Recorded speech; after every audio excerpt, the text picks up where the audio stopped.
ব্যক্তিৰ জন্ম যিকোনো মাহত ৩, ১২, ২১ আৰু ৩০ তাৰিখত হয় সেইসকল ব্যক্তিৰ মূল্যাংক হৈছে নাম্বাৰ 3। ৰুলিং প্লেনেট হৈছে জুপিটাৰ অৰ্থাৎ গুৰু গ্ৰহ বৃহস্পতি। আপোনালোক বহুত বেছি ক্ৰিয়েটিভ মাইণ্ডৰ হয়, নলেজেবল হয়, মেনেজমেণ্ট কোৱালিটি বহুত বেছি ভাল হয়, লগতে হাৰ্ড ৱৰ্কিং, ফ্ৰেণ্ডলি হয় আৰু টকাৰ প্ৰতি আপোনালোক বহুত বেছি কনচিয়াছ হয়। আপোনালোকে যিহেতু নলেজেবল হয়, গতিকে আপোনালোকে জ্ঞান আহৰণ কৰি জ্ঞান বুটলি বহুত বেছি ভাল পায় আৰু এইটো আপোনালোকৰ হবি বুলিও ক'ব পাৰি আৰু সেই জ্ঞান আপোনালোকে আনৰ মাজত বিলাই ভাল পায় আৰু আপোনাৰ জ্ঞানৰ জৰিয়তে আনেও আন ব্যক্তিসকলক ফলপ্ৰসূ হয়। জিৰ'ৰ পৰা হিৰ' হ'ব পৰা কোৱালিটি আপোনালোকৰ গাত আছে। লগতে নিজক প্ৰতিষ্ঠিত কৰাৰ কাৰণে আপোনালোকে নিজৰ কৰ্মৰ একাগ্ৰতাৰে কৰি আপোনালোকে নিজকে সমাজৰ ওচৰত প্ৰতিষ্ঠিত কৰিব পাৰে।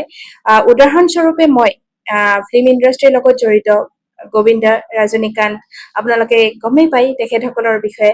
লগতে আমাৰ প্ৰসিদ্ধ বিশ্ববিখ্যাত ফিলচফাৰ স্বামী বিবেকানন্দ, লগতে আমেৰিকান বিজনেছমেন জেফ বেজছ। গতিকে এইসকল ব্যক্তি মূল্যাংক হৈছে নাম্বাৰ 3 আৰু ইয়াৰ উপৰি আপোনালোকৰ এটা বিশেষ পাৰ্চনেলিটি এটা আছে, সেয়া হৈছে আপোনালোক এটা শব্দ আছে, সেয়া হৈছে বেহৰূপীয়া বুলি কয়। মই বেয়া অৰ্থত কোৱা নাই, বাট কি হয় আপোনালোকৰ ঘৰৰ ভিতৰত অৰ্থাৎ ফেমিলিৰ সৈতে আপোনালোকৰ এটা ৰূপ, ফ্ৰেণ্ড চাৰ্কলৰ সৈতে এটা ৰূপ, লগতে আপোনালোকৰ কলিগছৰ সৈতে এটা ৰূপ, তেনেকুৱা ধৰণৰ আপোনালোকে নিজকে মানে নিজৰ পাৰ্চনেলিটি একচুৱেলি সেইটো আপোনালোকৰ হয়। গতিকে এইখিনি কথা আপোনালোকৰ সৈতে ৰিজনেট কৰিছে কি নাই।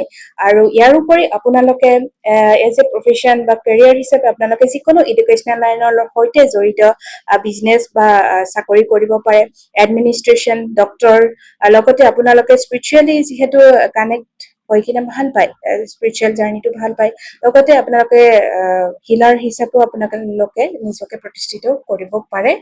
আৰু এইখিনিয়ে ত্ৰিমূল্যাংকৰ ব্যক্তিসকলৰ বিষয়ে মই এই ভিডিঅ'টোৰ জৰিয়তে জনালো।